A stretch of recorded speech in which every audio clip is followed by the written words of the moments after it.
We are studying through the book of Judges, and we are in Judges chapter 15 today, moving right along. So before we get started, let's ask the Lord's blessing for tonight's study. Dear Heavenly Father, thank you again for everyone who's come out today to study your word with us, not only here in the church, but at home as well. And just pray that hearts and minds are open to your word as we study through the life of Samson. Though he was a man of many faults, it is very encouraging that you could use him no matter what he did. And it really gives us encouragement that even though we be full of many faults, you use us as well, Lord, and you bless us and you watch over us as your children. So we're just so thankful for this book. We're thankful for the lessons that we can learn throughout the first 14 chapters, Lord. Just bless tonight's study and guard each heart and mind tonight as we look into your word. I pray all this in Jesus' name. Amen.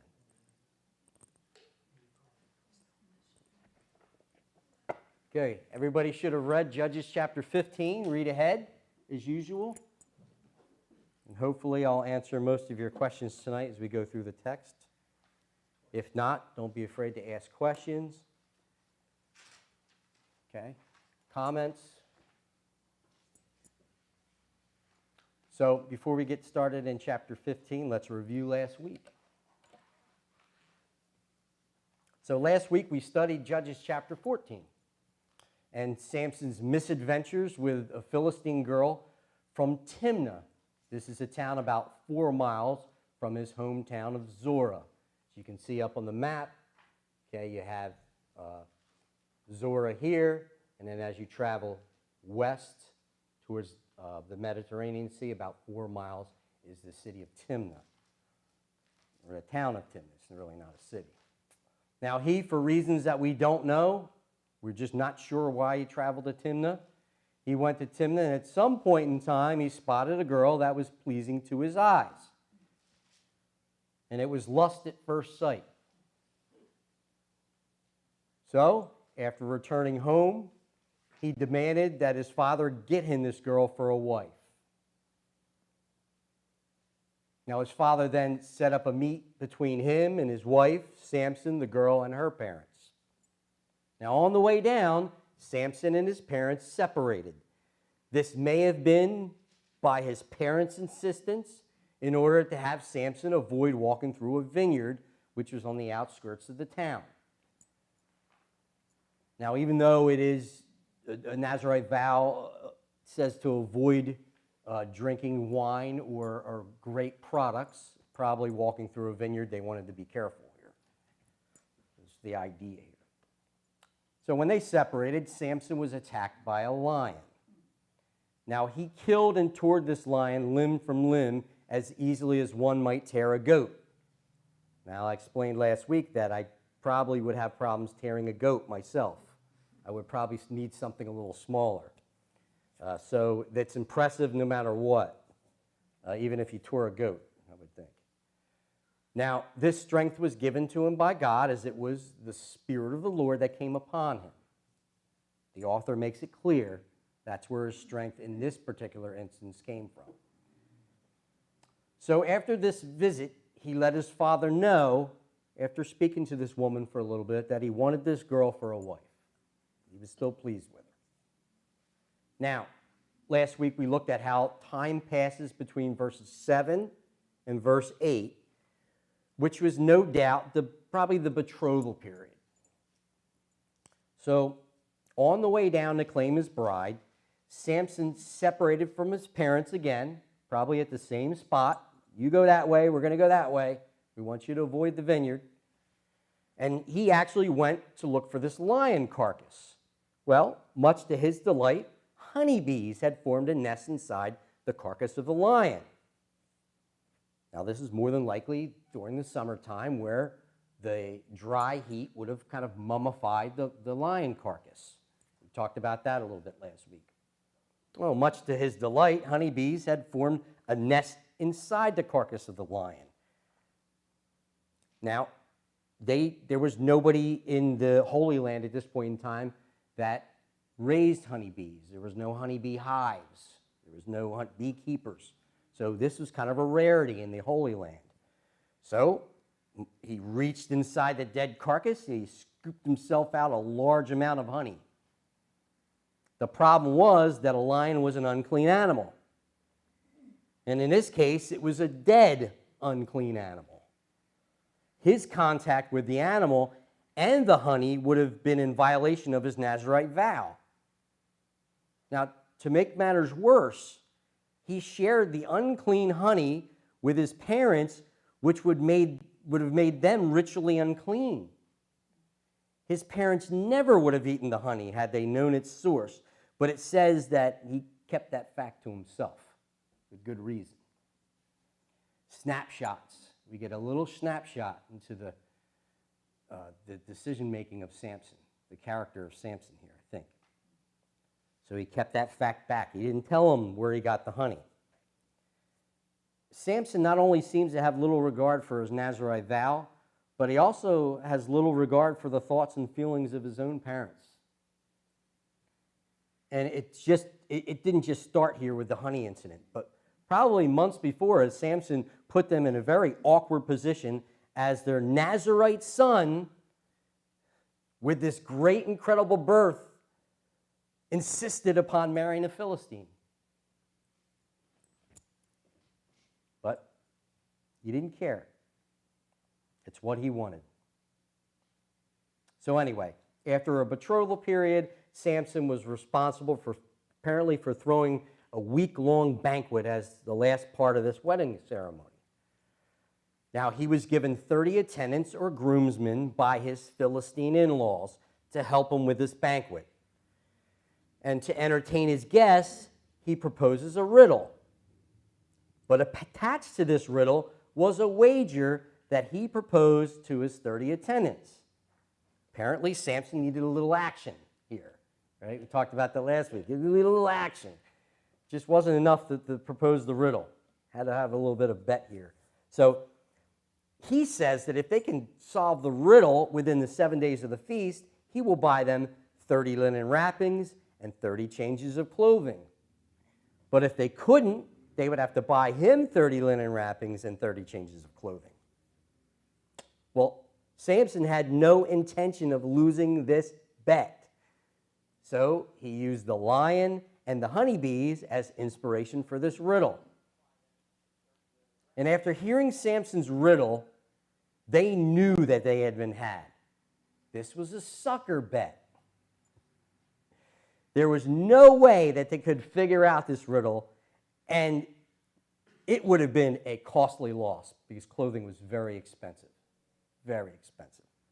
So even at one change of clothing, one linen wrap each, it would have been a costly loss. So after 3 days without coming close to a solution, they resorted to threats against the bride and her family.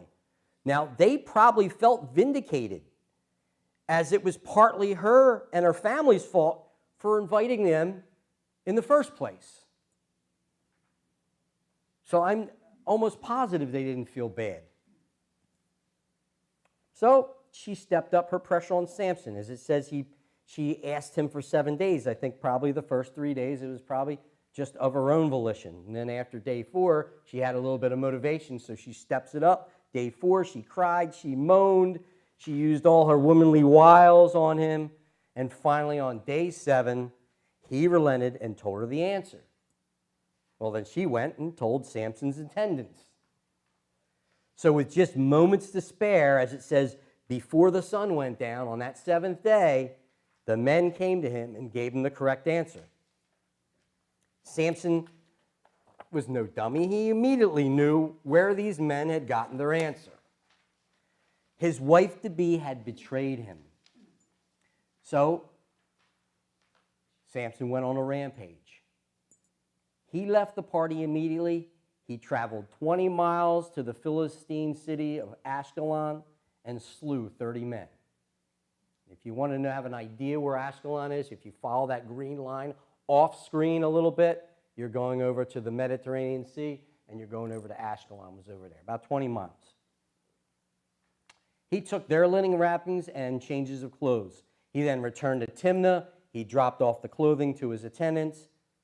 He paid his bet out, And at the end of verse 19, it says that he went up to his father's house. See, to me, and this is very important, as I establish this fact, it kind of rolls into all the other kind of ideas I have about chapter 15. But I believe he never consummated the marriage or returned to offer explanation to his bride-to-be or to her parents. And he may have felt that they didn't deserve explanation after what happened. But this action, no doubt, was more than likely a huge insult. The girl and her family were probably left wondering, am I married or not? Are we going through? You can imagine on their end, they're just not sure how to take this. And they were left wondering.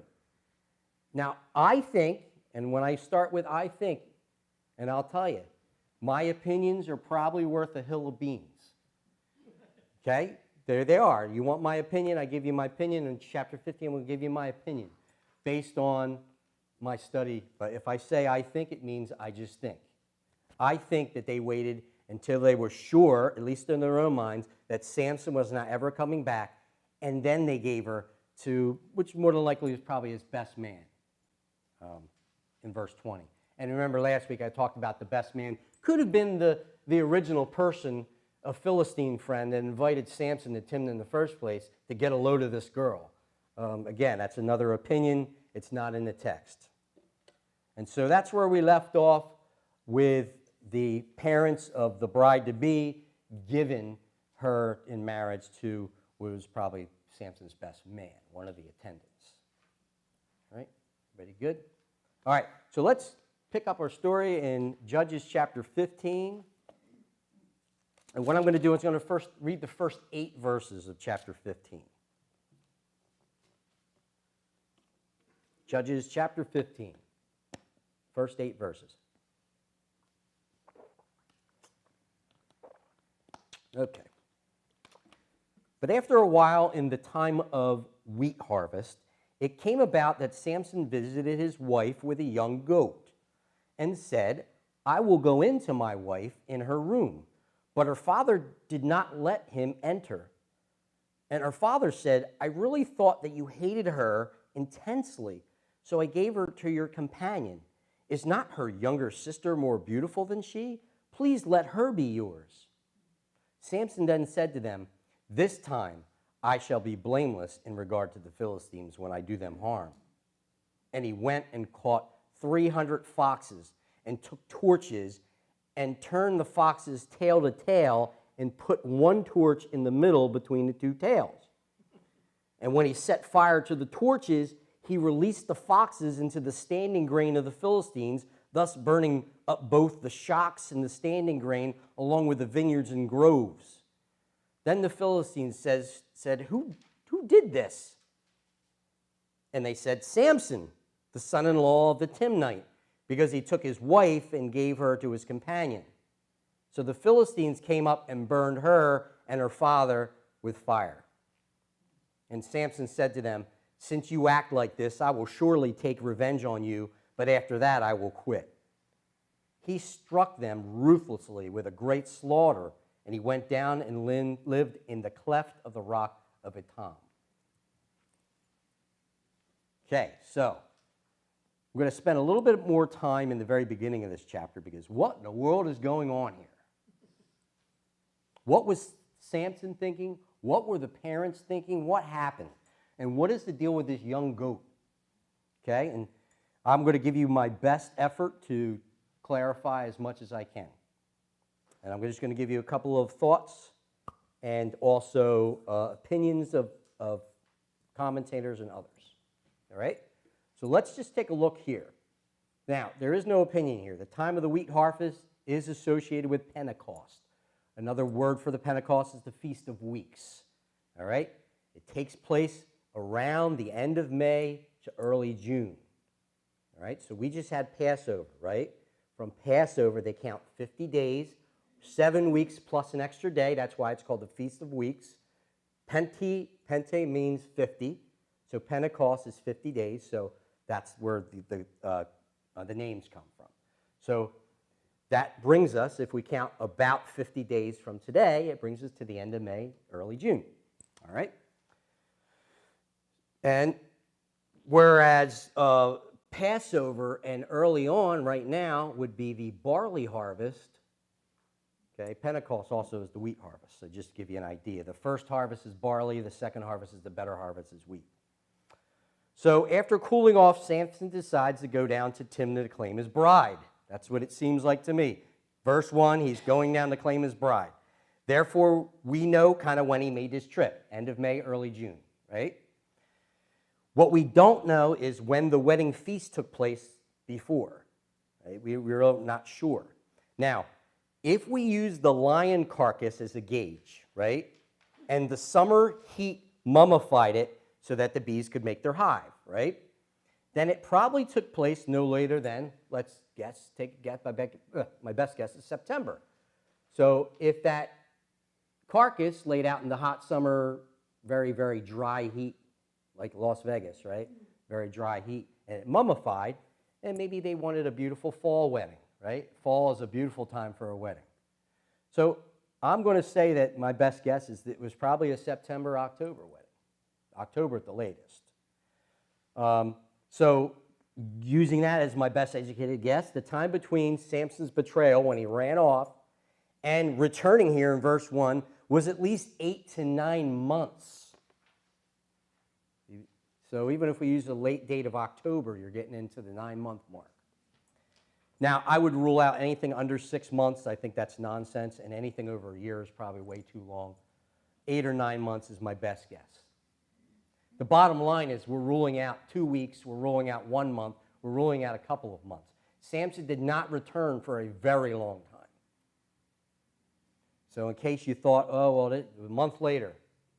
Now, it changes the whole context of the chapter, because if you get a 2-week, 3-week, month period, you can see where there's a problem here. Now, you go to 8 or 9 months, which I think is more the case here, and you start looking and saying, well, there's a different type of problem here in chapter 15. All right, so let's go with that. So that's one thing. Probably about 8 or 9 months he returned. Now, the key Hebrew word in chapter 14 and 15, I talked to you before about the Hebrew sages, the Hebrew scholars especially, want to paint Samson in the greatest light that they can. He was certainly a folk hero, and I think if we lived back in the time of the judges, the time of the kings, all the little boys and girls probably knew who Samson was. There's probably 150 stories that they probably knew about that was passed down from word of mouth that they shared with each other, things that we never even knew he did that is not in the Word but was probably passed down. So, you know, he is a favorite. But what happens is they do this. They want to paint him in the best light. And so the center of this argument is the Hebrew word Isha. Now, remember that we talked about the Ish Elohim, right? It's the man of God. Usually a prophet is considered Ish Elohim. So very simply, Ish means man, and Isha means woman, very simply.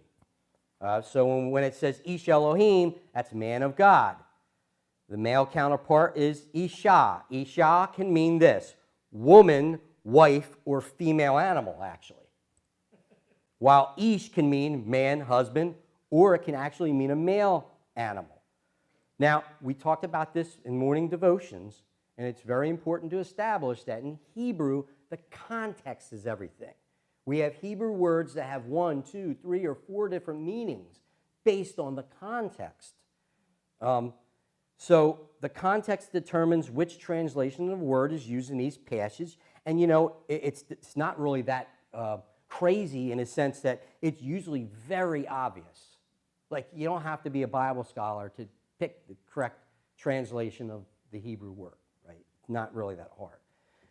So it's not that we have so many problems here in the Scriptures, even the Old Testament. No, it's really very obvious.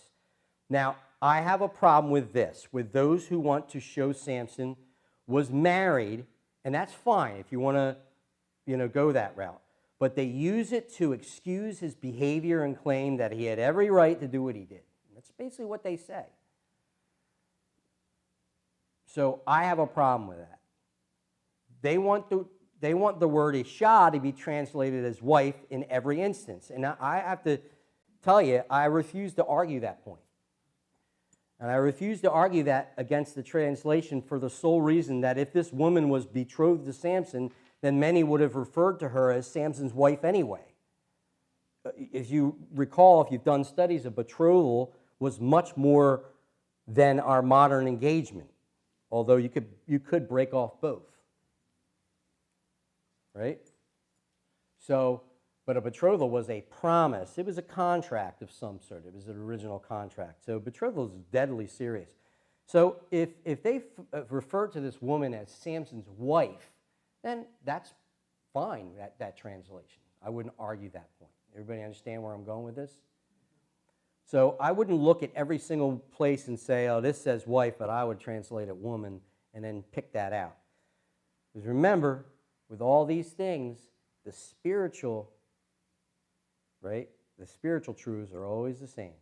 You don't change the spiritual truths. But we're Bible scholars and we're Bible enthusiasts, right? So I just want to make sure that you know what's out there in case you want to go a little bit deeper here. So you got the Hebrew sages, the Hebrew scholars. They're trying to say everything where it's wife, he's the wife. I'm not going to argue that point.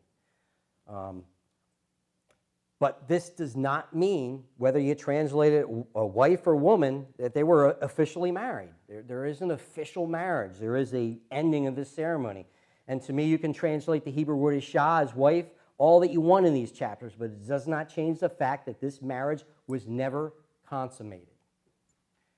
Now remember that consummation was equivalent, basically, to a signed marriage certificate in modern terms. Signed document. So according to the courts, the laws, and the in-laws, and whoever involved, the consummation was the official marriage certificate or document, although they did have official marriage certificates in Hebrew culture. But just understanding, the consummation was the last part of this marriage.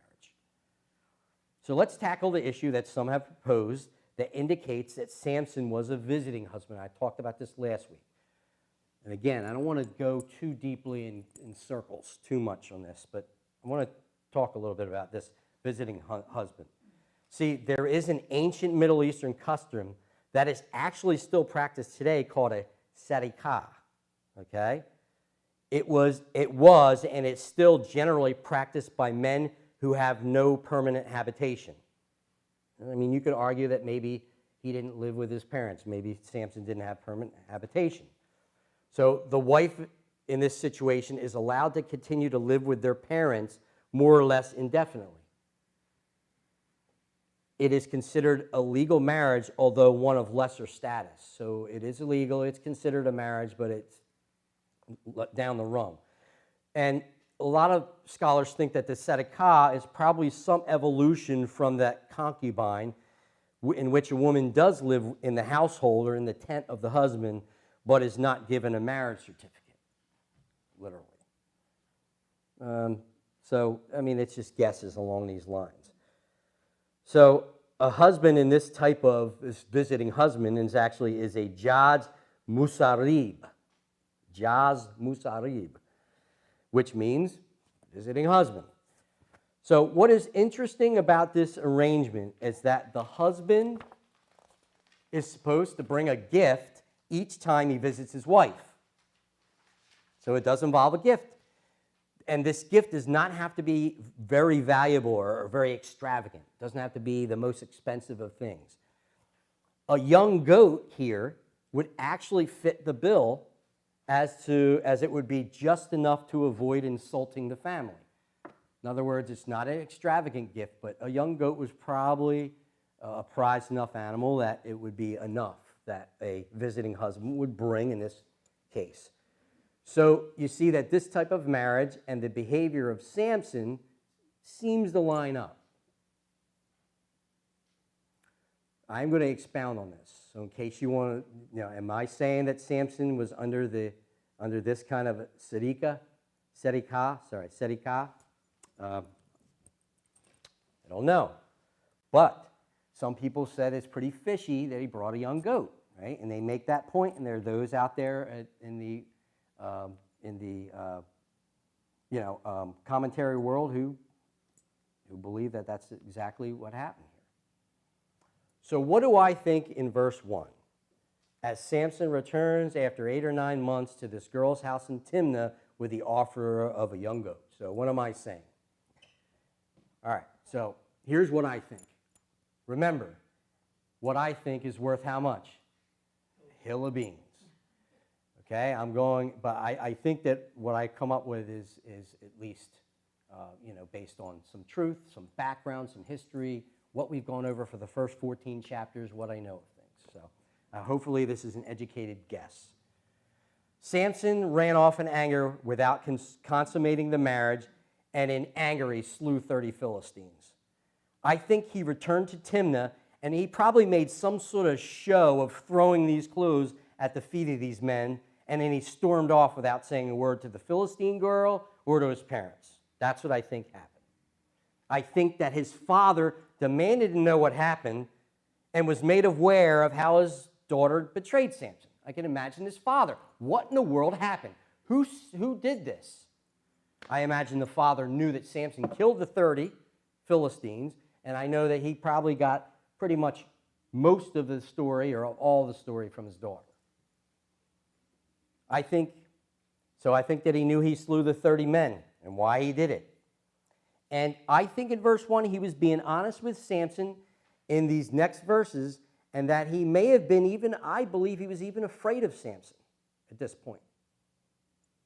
So he was fumbling over himself.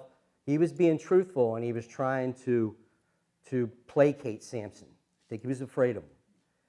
Now, I think that if this Zedekiah marriage had any credence, right, then possibly Samson himself showed up at this father's door hoping that he could talk this man into making a Zedekiah type of a marriage contract with him, that this man would let him have his daughter anyway, but under a marriage of a lesser status. So if there was a Zedekiah involved in all this, I think it was all in Samson's head. That's what I'm saying. I personally just can't imagine that Manoah would have negotiated this type of marriage for Samson. Okay, everybody good? That is basically my opinion about what happened here in verse 1. 8 or 9 months went by, he decided, you know what, I want her still. His anger burned out, he was feeling lonely, whatever happened, and he decided he was going to go down and he was going to negotiate. Notice that Manoah and his wife didn't go down with him. Went down himself. He had a present for the father, and quite possibly he could have had this Zedekiah in his mind. Now, there's some out there you'll read to say that he was just trying to appease the father, and that is certainly a viable option here. He brought the young goat to kind of make up for what he did, although a young goat wouldn't make up for really what he did in storming off, I don't think. But there is opinions like that out there, and they certainly have credence. Either way, the man did not let Samson go into her personal chambers because he explained that he already gave her to his companion or his best man for the banquet. Now, this father is from the hated, uncircumcised Philistines. He's enemies of God. But I proposed to you before that I believe that he was telling the truth. Even though he's a Philistine. He's the enemy. He's certainly not the hero. He really did think that Samson hated her and that he was never coming back. Now remember, I think that when he stormed off, he found out from his daughter what in the world is going on, what happened here. She spilled the beans. She told him everything, and he probably wasn't very happy. And I think that he really thought Samson wasn't coming back, and it was a sign. Samson was not gone for a few weeks to clear his head, not even a few months. This would have created no small amount of embarrassment and shame on this family. Now, I want to talk about shame. I don't know if anybody has ever studied honor and shame societies. Shame was a very powerful part of Middle Eastern society. This culture is what some historians call a shame society. This means that any individual or family member at any given time was either under a state of honor or under a state of shame. God himself was certainly working these ideas out of his own people, since this idea of shame behavior was in conflict with his word. I mean, this is certainly not biblical. It's something that the Lord would have certainly been trying to work out of his people. But in the Middle East, you were either in a state of shame or in a state of honor. And that certainly comes in to this chapter here. A more modern example of this type of culture is found in Japan, if anybody has studied Japanese culture. That's why if they are shamed in battle, they kill themselves. I mean, I don't know modern Japan, but, back in this with the samurai. So if you are ashamed, you're either in a state of shame or you're in a state of honor. The point is, where I think that this comes into our context, is that the man acted within the culture and he attempted to remove the shame of the situation by not waiting too long before marrying off this jilted daughter to someone else and kind of correcting the issue. He's removing the shame. I find no reason to question this man's honesty, even though he was a Philistine. So I think that what the man said was honest, and he was trying to remove the shame and marry this daughter off because she was jilted and the family lost honor. It seems to go with that. You're going to go and you read commentaries, go back, and you're going to find all kinds of different opinions about this man's actions and what what his actions were. And again, you're going to find people who say that Samson was in the right here, and this man dishonored Samson and angered Samson, and Samson was in the right and this man was in the wrong. But I think the man was honest, based on my study. All right, so in verse 2, he offers Samson his younger daughter, no doubt in fear, to see if he can avoid another volatile situation. He knows the man killed 30 Philistines. He doesn't want any trouble. So he says that she is even prettier than his other daughter. Well, in verse 3, Samson once again decides that he was being slighted. So he was going to punish the Philistines as a whole. Samson's way of working here is if one small group of Philistines insult him, then all the Philistines were fair game. This thinking shows us what an anomaly Samson was. When I read these, what an anomaly the man was. What do I mean? You look at all these chapters as a whole. He seemed to regularly hang out in Philistine territory. He had a weakness for Philistine women while ignoring Hebrew women altogether, at least as far as we know. What he possibly could be up to by hanging out in Philistine territory, I couldn't guess, but I think he was up to no good. He might have even been partying. He might have had a great club scene there, the best bars. He had a weakness, yet he had this rather vast dislike for the Philistines as a group. Now, one might argue that this was because God was messing around in these affairs, or that Samson was responding to some sort of righteous impulse that God had placed within him. This is God's work, behind the scenes. Now, we have established that God was definitely causing this trouble between his people and the Philistines. But part of God's plan was using a man that didn't seem to care very much about God's law or God's will. Samson acted primarily in self-centered rather than God-centered manner, doing what was right in his own eyes. Therefore, Samson decides, not under the influence of God, on a cruel but a pretty inventive way to cause trouble. In verse 4, Samson captures 300 Sheol, which is translated as foxes in my NASB. I don't know if anybody else has another translation. So NASB has foxes. Now, this Hebrew word can be translated as jackals. Again, we have another Hebrew word with a couple of different translations here.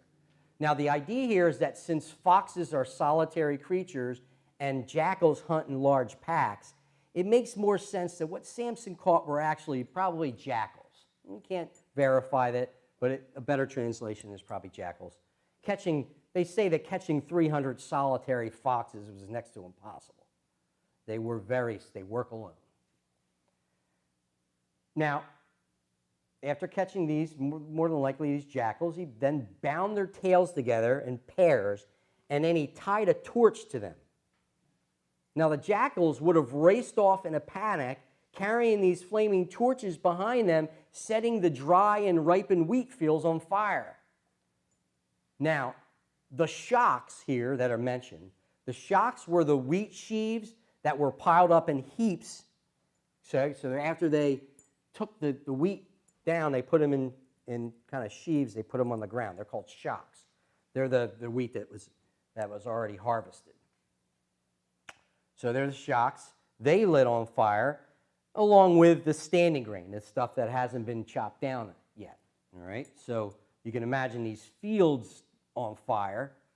Now, I am no great animal lover, but I can imagine how this story would bother animal lovers and activist groups. Many of these jackals would have either died or have been traumatized and badly burned by Samson's antics. God has ordained that no matter how we feel, that it is certainly important to be humane to all animals, whether we're an animal lover or not. What Samson has done here is downright cruel. Samson's revenge here destroys much of the area's wheat crops. In addition, olive trees were generally planted around wheat, so many of them would have been ruined. They are the groves mentioned here, more than likely olive groves. Lastly, the vineyards were affected, probably the same ones that Samson avoided early in his travels to Timnah. That vineyard was probably gone at this point. Now, one other interesting observation about this story is that we have no mention of the Spirit of God giving him the power to accomplish his act of vengeance. And the thought is that it might, although you're not 100% here, but it might indicate that Samson was operating under the influence of his own evil inclinations. Now, would God use this to accomplish his ultimate purpose? And once again, like a broken record, you bet. You bet he will. Was God the author of this behavior? No way. At least not in my book. There's no way he's the author of this type of behavior. This whole dilemma reminds me about what James wrote in James chapter 1, verses 13 to 15. And Mary, thanks for bringing this up last week, because we were talking about this, right? No one is to say when he is tempted, I am being tempted by God.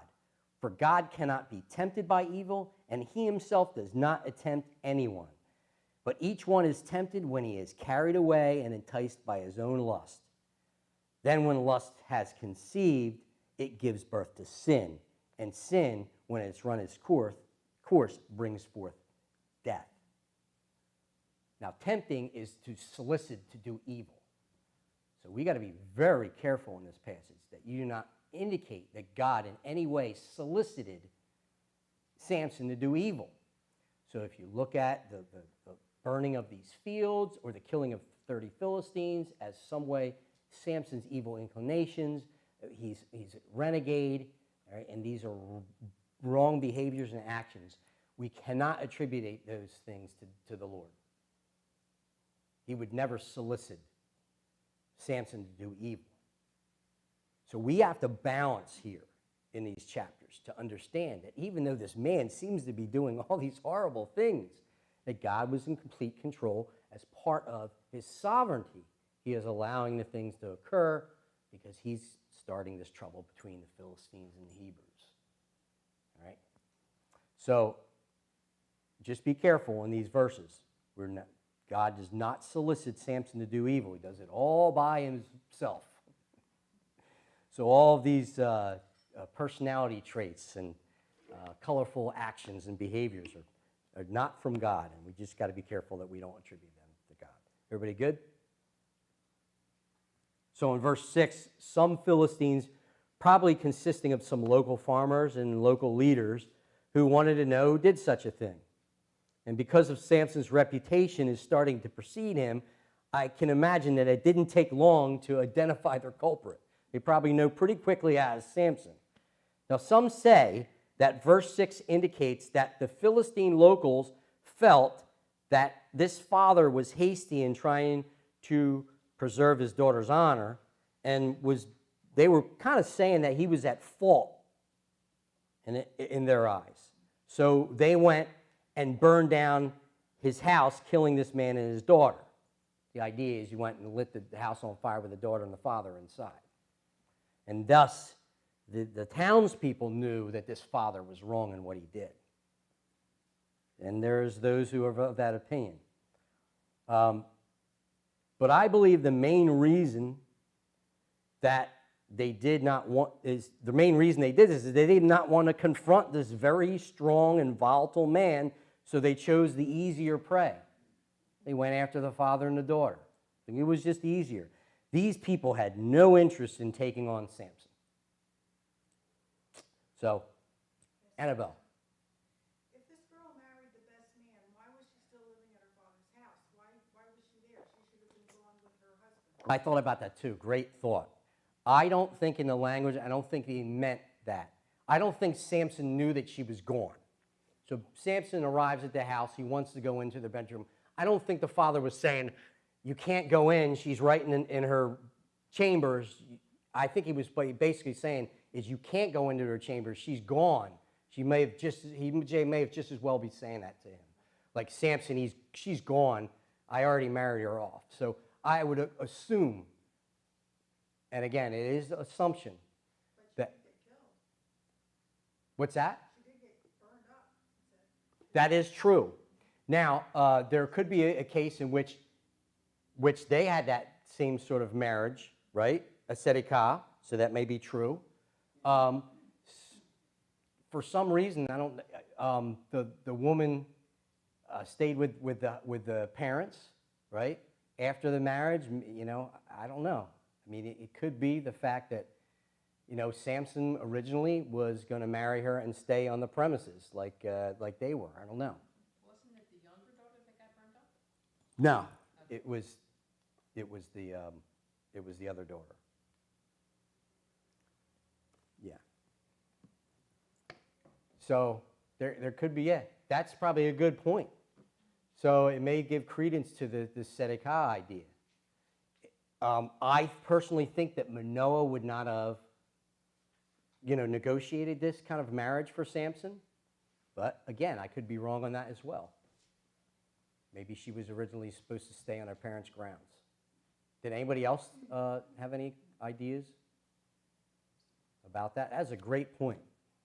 One I actually escaped my notice, because that is obvious, right? The girl was actually on the grounds when they burnt the house down, and she was still with her parents. So maybe the best man was a visiting husband, and he wasn't home. That could be the case as well. I think we're taking educated guesses at this point, right? Yeah, I definitely think that it was the girl. It was the woman, that the wife-to-be. It was not the younger daughter. It seems to indicate that. Yeah, great point. Anybody else? Yeah, I think that they, and again, I just think that they had no interest in taking on Samson, and it was just easier to blame this man for their troubles because it may simply have been more convenient and certainly less risky. So they went and burned the house down. Well, whatever their motivation was, it didn't work. Samson went on another killing spree and slaughtered these men ruthlessly, or in the actual literal word-for-word interpretation of this is ruthlessly as a leg on thigh. It's basically using brute force. It's actually a wrestling move. So no weapon is mentioned. So I'm thinking that Samson went and he actually killed some people with his bare hands. Basically, ruthlessly, leg on thigh. No weapons. hand-to-hand combat. Well, Samson satisfied his sense of justice. After he did this, he went down to the rock of Etam, no doubt to be left alone. I think he was done, just like he said. But the Philistine leadership, who has now probably gotten wind of all that Samson has done, they will not let this behavior stand. They will try to exact their own justice. So in the next verses, as we move on to verse 9, we're going to see now this was a local issue. Now the Philistine leadership is going to get involved in the situation. And that's what we have in verses 9 through 20. Now, if you look here, if you continue to go east, you see the rock of Etam is more of in the rocky area of the eastern side here of the map. And that's they think it's around that part. So you went up kind of in the mountains, in the hills, and was in a rocky area. All right, so I think it was a little bit east of where he was. So let's read verses 9 through 20. Any questions about verses 1 through 8? Any comments about verses 1 through 8? All right. Then the Philistines went up and camped in Judah and spread out in Lehi. The men of Judah said, "Why have you come up against us?" And they said, "We have come up to bind Samson in order to do to him as he did to us." Then 3,000 men of Judah went down to the cleft of the rock of Etam and said to Samson, "Do you not know that the Philistines are rulers over us? What then is this that you have done to us?" And he said to them, "As they did to me, so I have done to them." And they said to him, "We have come to bind you so that we may give you into the hands of the Philistines." And Samson said to them, "Swear to me that you will not kill me." So they said to him, "No, but we will bind you fast and give you into their hands. Yet surely we will not kill you." Then they bound him with 2 new ropes and brought him up from the rock. And when he came to Lehi, the Philistines shouted as they met him. And the Spirit of the Lord came upon him mightily, so that the ropes that were on his arms were as flax that is burned with fire, and his bonds dropped from his hands. And he found a fresh jawbone of a donkey, so he reached out and took it and killed 1,000 men with it. Then Samson said, "With the jawbone of a donkey, heap upon heaps, heaps upon heaps. With the jawbone of a donkey, I have killed 1,000 men." And it came about when he had finished speaking that he threw the jawbone from his hand, and he named that place Ramoth Lehi. Then he became very thirsty, and he called to the Lord and said, "You have given this great deliverance by the hand of your servant, and now shall I die of thirst and fall into the hands of the uncircumcised?" But God split the hollow place that is in Lehi, so that the water came out of it. And when he drank, his strength returned, and he revived. Therefore he named it En-Hakkor, which is in Lehi to this day. So he judged Israel 20 years in the days of the Philistines. Good stuff. The Philistine leadership realized that they had to do something about this man Samson. So they sent a large group of trained soldiers, and they came north and east and camped at Lehi, which you see is over by the rocky area here on the map, okay, over to the east side of all that. Now, when the men of Judah saw that the Philistines camped out in force in and around the area of Lehi, they sent a delegation to question them as to why they were in their territory. After all, they were subservient to the Philistines, but they had good relations with them. They told Judah that the reason they were in Lehi was to bind Samson for what he had done to their people. Now, the Judeans no doubt would have heard rumors and probably knew exactly what had happened. Don't doubt that the leadership of Judah didn't know what was going on with Samson and the Philistines. They were probably well aware. So they made a deal with the Philistines that they would go find and bring Samson out to them at Lehi in exchange for this continued good relations amongst their people. So they were to take Samson, right? And once they handed Samson over, they were going to leave Judah's territory. Right? Take Samson and go. That was the deal they made.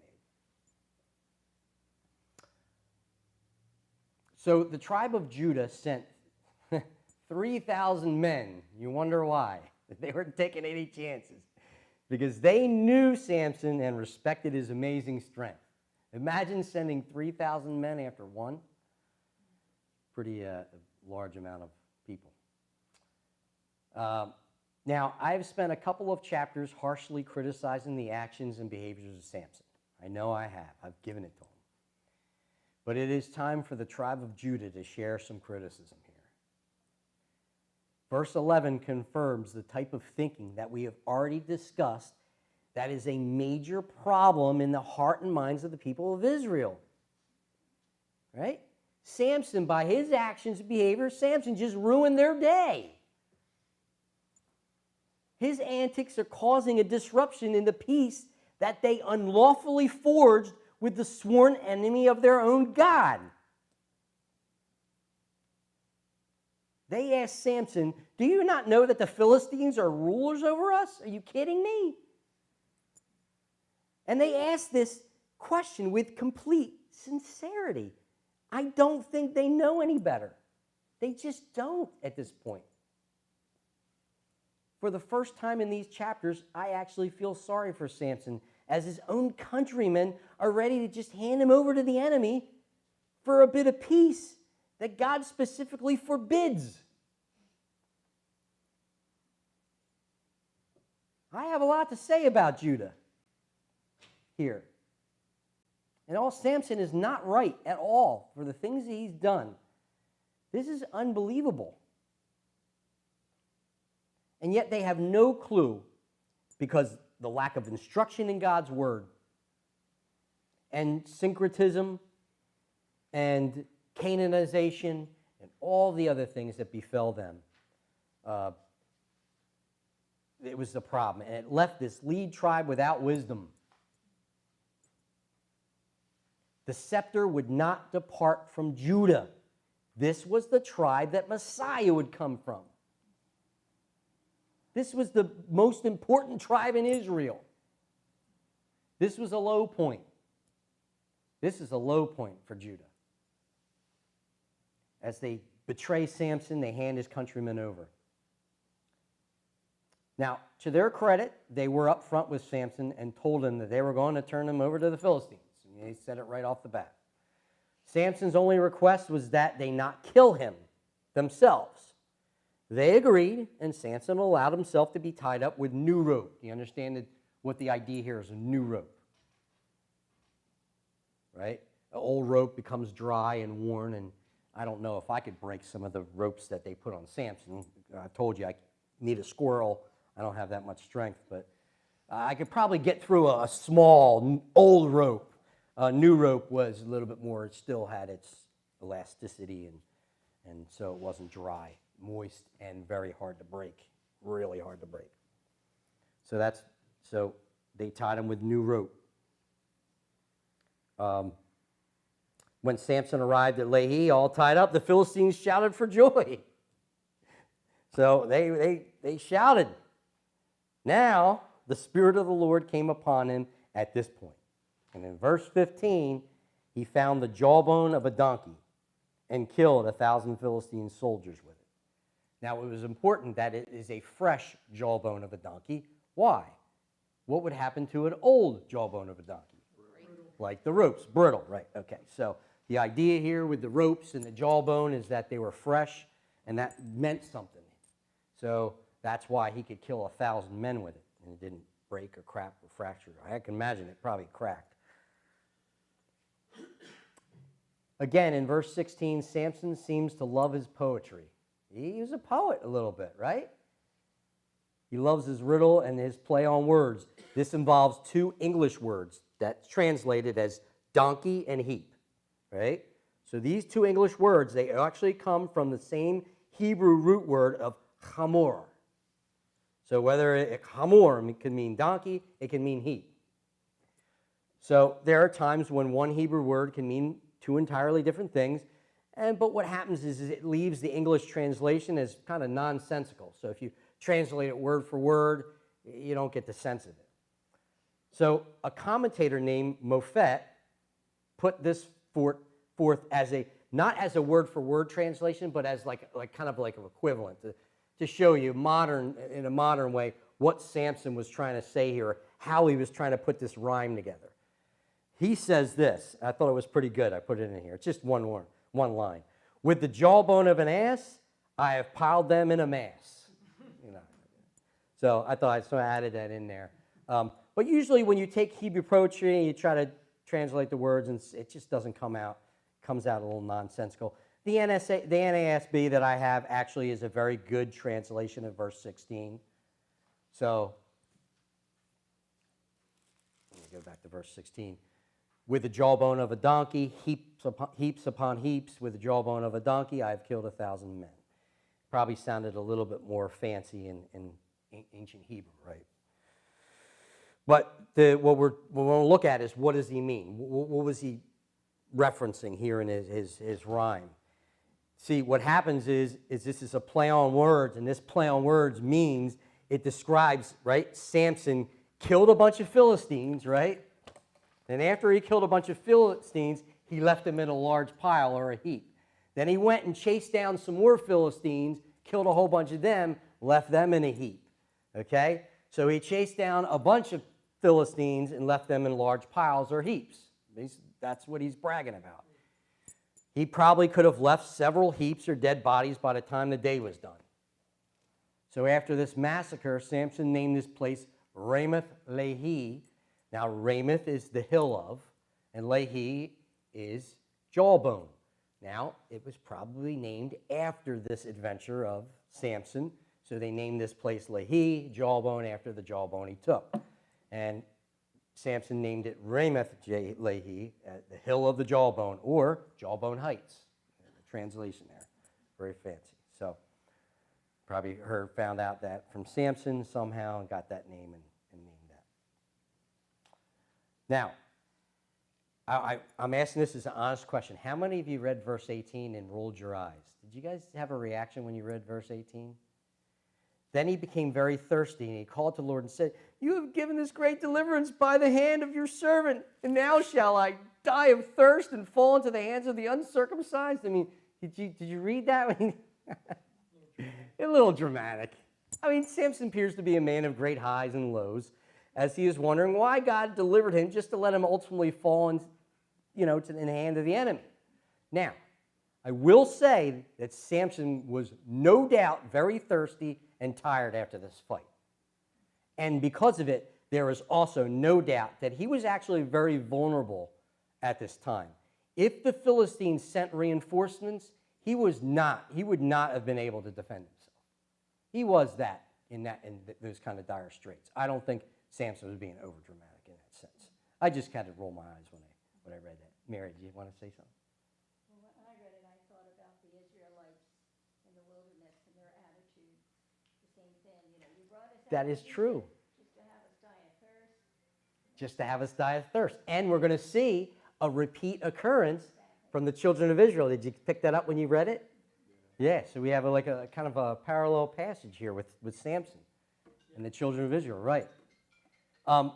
So I just wanted to make sure you knew, because I pick on Samson so much, that he probably was very vulnerable. And if they attacked in force, he probably would have been killed. I mean, so he was vulnerable. Samson does get props here, for he acknowledged that the Lord in his time of need, and he acknowledged that the Lord gave him, and he gives the Lord credit for this victory. He acknowledges the Lord here. That's a good thing. And we don't always have Samson doing that. It seems like when Samson gets at the most dire need, that's when he turns to the Lord. And we're going to see that a little bit later, next week, actually. So he is giving God credit for the victory. And of course, we know that no matter what, we know that God's got this, right? He doesn't have his end for Samson here. So in verse 19, God, as he's done in the past, he split a hollowed rock, or literally the Hebrew translation is mortar, but he's up there in a rocky area there, so we're talking about a rock face that was split, to bring forth water, and this revives Samson. And as before, this place became a landmark in Israel. At the time of the writing of the book of the Judges, people knew where this battle took place and the location of this hollowed rock that Samson called En Hakor, or the spring of the caller. Samson being the caller, the spring forth. So when we go to the Holy Land, we're going to look for this. I've got to wonder. Actually, I didn't check that. I didn't do my homework on that, so I apologize. I don't know if they know. I know at the time of the writing of the Judges, they knew where it was, but do they know where the Rock of Etam is there nowadays? I am going to say that I think it was lost to history, probably, but certainly in the time of the Judges, or the writing of the Judges. Remember, he talked about the writing of this book. It's probably occurred during the reign of David, his early years. If that was the case, the people of that time, of the early kings, knew where this place was. And I can imagine Samson being a folk hero, huge, huge folk hero. The crazy things that he did, wrong or not, would have been of legend. And so probably some of these places. And we see this before, right? Where do we see before there is a place? Was it Gideon's altar? Wasn't it? Is that where it was? Where Gideon sacrificed? Right? So we see in the past and here and earlier in Judges where there's some landmarks that were, places that people visited even during the time of the kings. But that's a good question. I do not know whether they know where this place is to this day. I can imagine no, but that's just off the top of my head. I have a note that the well of him who cried. And you have the... The spring of the caller. The spring or the well, it could be translated spring or well, of the caller or the crier. And basically the idea is Samson cried out to the Lord, and the Lord provided a spring of water. He was saved, his thirst was quenched, and he was able to revive. Samson judged Israel for 20 years during a time of Philistine oppression. And the idea here is, we're not given a time stamp. I think this is just a general idea that probably from the first of his calling, when he started, to the very end that we find at the end of chapter 16, that was 20 years. We don't know in and around where this took place, maybe in the middle of the 20 years. Samson's judgeship was so hard to look at and to just kind of see or put into a box because it was so unique. He never judged or ruled over anybody, never led an army in battle. A lot of these judges, right, they fought a battle, they won, they retired in their hometown, and if you say the battle occurred, in the first couple of years of their judgeship, then 38 years they spent in their hometown and relaxed and enjoyed the benefits of being a judge. Very easy. But with Samson traipsing around here, and he doesn't lead men, there's no battle. We have 20 years and about 3 chapters. And we probably have so many stories and so many other things that he did that probably, it just, would fill up so many more chapters. This is what the author chose for us. All right? Any questions over the first, or actually, I should say, any questions over chapter 15? Just when I was reading it, a couple of things that reminded me in chapter 3, in verse 3 or 2, it says, "Is not her younger sister more beautiful than her? Please let her be." Remind me of Laban and Isaac Right. with the younger sister. Right. That was Rachel and Leah. Rachel and Leah, exactly. All right. So when I read that kind of, and then when he killed with the jawbone, reminded me of Shamgar. Shamgar, that's right. The ox goat. Yeah, the ox goad, the makeshift weapons used against the Philistines, right? Yeah. That's good. And again, we talked about that. We talked about the rock, right? The striking of the rock. Yeah, The Lord bringing it, right? Also, yeah. Very good. That's good reference and good. Yeah, this is not the first time the Lord has done this. Did this for Samson. And it's the same idea. Good. Chapter 15. Now, I do want to, before we go anywhere, I do want to go over the first 3 verses of chapter 16. So we're going to go to chapter 16. I just want to do the first 3 verses because I'm going to go right into Samson and Delilah next week. And just one real quick, DG. Okay. The other thing that, when they said, "Are not the Philistines rulers over us?" The tribe of Judah. Right. When they said that, I was, supposed to be the kingly line, right? Yeah. Right, yeah. they're supposed to be the kingly line, right? They're supposed to be the lead tribe here. And we talked about it before. That's why I didn't go over. We talked about the syncretism. We talked about the making peace treaties. And boy, it's been going on hundreds of years. And we talked a little bit about, a couple chapters ago, where we talked about how this is during the time of Jephthah. Remember, Jephthah he rises up and he defeats Ammon. We have nobody handling or dealing with the Philistines. And we have nobody crying out from the southern tribes for deliverance. And what does that tell us? We're here, 50 years later, 40 years of oppression here. 20, 30 years later, nobody has cried out to the Lord.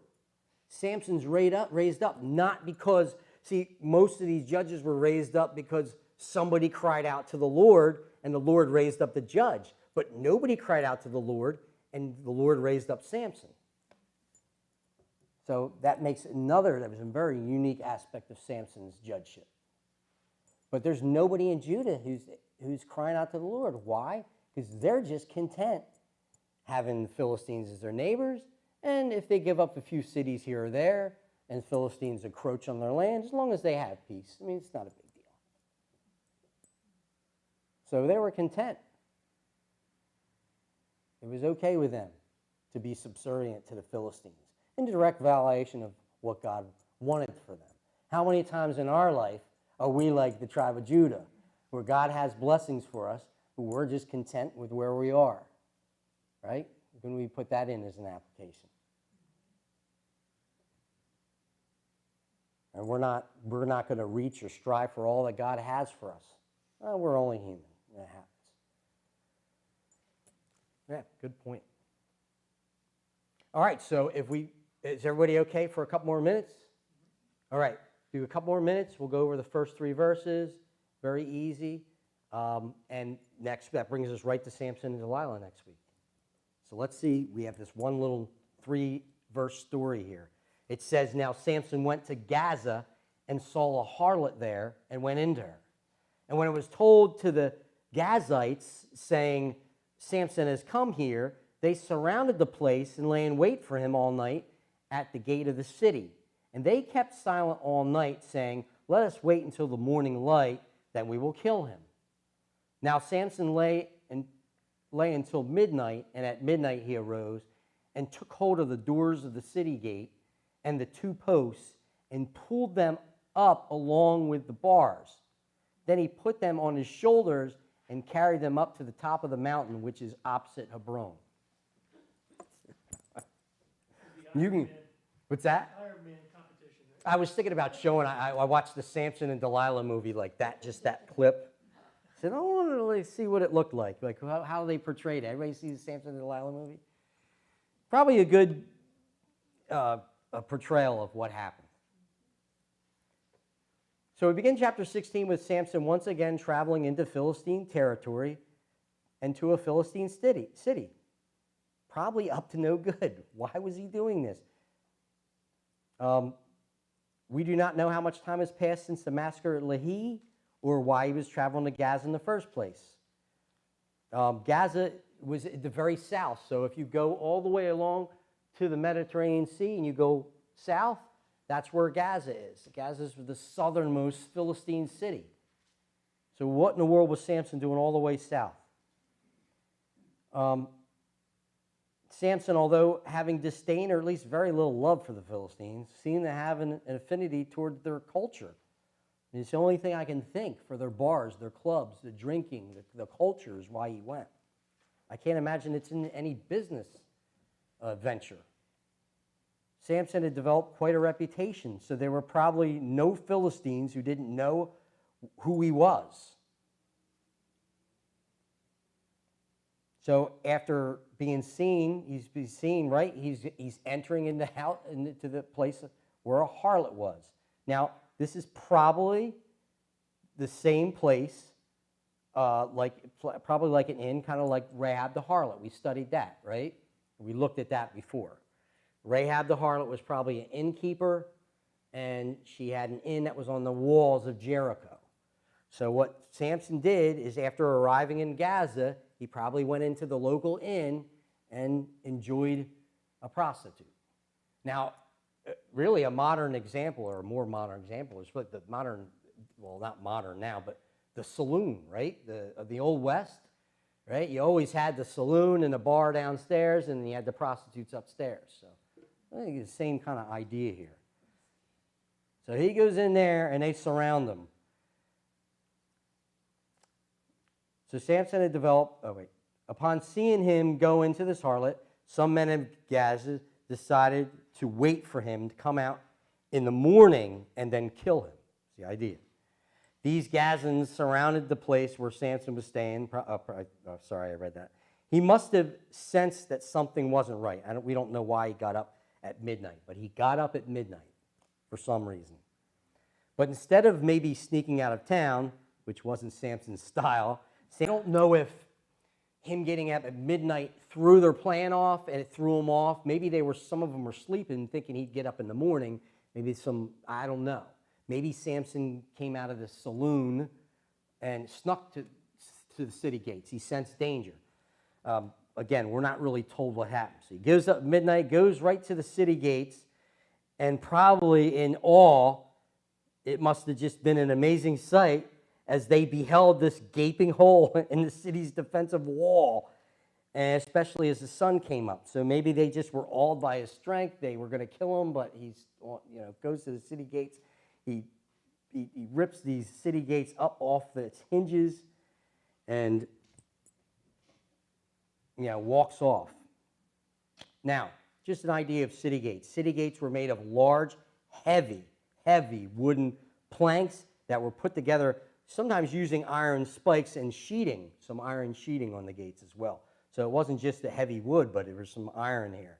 In other words, no mere human would attempt to lift these gates. But Samson just didn't dismantle his gates. He didn't just break the lock. Got to understand, why was it locked? Well, at night, you lock the city gates, right? So nobody could come in and nobody could leave. This is midnight. So they're not like locking him in or anything. They would have automatically locked these city gates. He went up to these locks, broke the locks, took these city gates, put them up on his shoulders, and just barreled his way through and out into the night. That's what he did here. And he carried them up to a hilltop or a mountain. And it says in the NSAB that he carried them to this mountain that was opposite Hebron. And just to close here, the Judean city of Hebron was about 40 miles away from Gaza. And the travel up over, because you're now going east, you're going from the lowlands over to the highlands. That trip to Hebron was it's a 25,000 foot elevation from Gaza to Hebron. 2,500. I said 25,000. Yeah, 2,500 foot. Yeah, 25,000, way too much. So yeah, 2,500 foot elevation. So he's going uphill anyway. And the idea here is that Samson probably dragged these gates down a road leading to Hebron, not all the way to Hebron, but probably on the road leading to Hebron, and probably arrived at a hill that probably had a view of Hebron in the distance, is the idea here. All right, so either way, it was an amazing feat of incredible strength.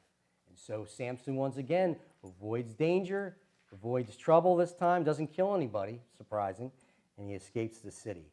And next week, we're going to see what happens with him and Delilah, right? His weakness. Philistine women, right? Philistine women was his weakness. And this one's going to get him. All right, let's close in prayer. Close our study tonight. Does anybody have any other questions or any comments about tonight before we end?